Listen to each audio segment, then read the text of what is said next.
સલાહકાર અને નહેરુ મેમોરિયલના સભ્ય રિઝવાન કાદરીએ આ પત્ર લખ્યો છે। જવાહરલાલ નહેરુને લગતા પત્રો સોનિયા ગાંધી પાસેથી પરત લેવાની માંગ થઈ રહી છે। 2008માં નહેરુના પત્રો સોનિયા ગાંધીને પહોંચાડવામાં આવ્યા હતા। 51 બોક્સમાં પેક કરેલા નહેરુના અંગત પત્રો પહોંચાડવામાં આવ્યા હતા। રિઝવાન કાદરીએ 10 ડિસેમ્બરે રાહુલ ગાંધીને પત્ર લખ્યો હતો અને આ પહેલા સપ્ટેમ્બરમાં પણ સોનિયા ગાંધીને પણ પત્ર લખ્યો હતો। આ ઐતિહાસિક મહત્વના દસ્તાવેજો છે, રિઝવાન કાદરીનું આ કહેવું છે।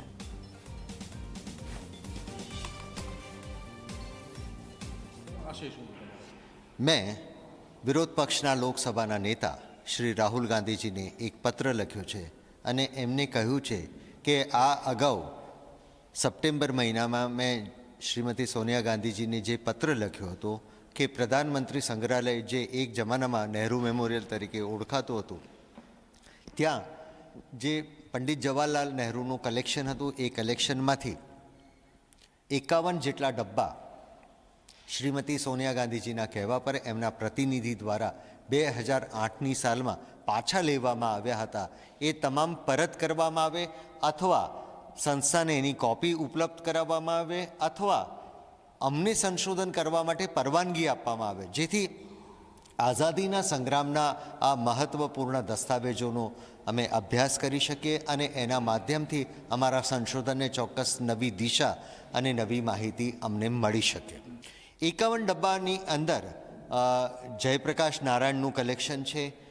સૌથી જે વિવાદાસ્પદ વાત બધા વિવાદાસ્પદ માને છે, પણ હું વાસ્તવિકતામાં જોયા પછી કહું એની અંદર છે કે નહીં વિવાદ, એ પંડિત જવાહરલાલ નહેરુ અને એડવીના માઉન્ટબેટન વચ્ચેનો પત્ર વ્યવહાર છે, અરુણા અસફ અલીનો પત્ર વ્યવહાર છે, વિજયાલક્ષ્મી પંડિત, ગોવિંદ વલ્લભ પંત અને બાબુ જગજીવન રામનો પત્ર વ્યવહાર છે, ને આલ્બર્ટ આઇન્સ્ટાઈન જેવા મહાન વૈજ્ઞાનિકનો પણ પત્ર વ્યવહાર એ કલેક્શનમાં જે 51 બોક્સ જે વિડ્રો કરવામાં આવે છે એમાં જોવા મળે છે।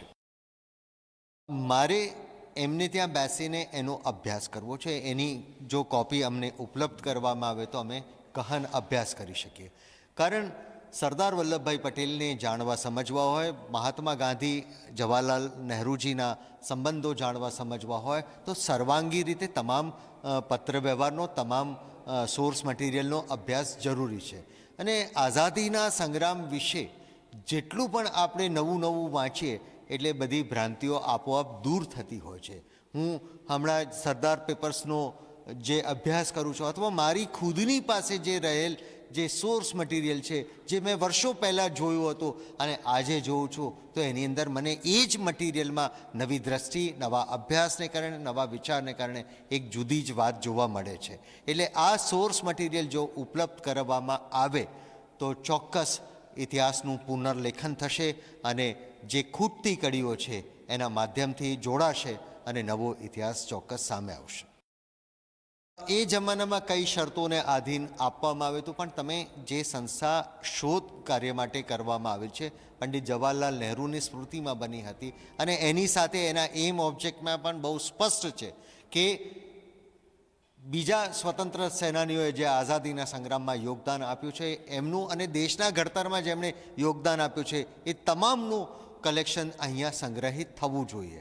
અને આ સંસ્થાની ઓળખ, જે વૈશ્વિક ઓળખ જે થઈ છે એ એના શોધ કાર્યને કારણે થઈ છે।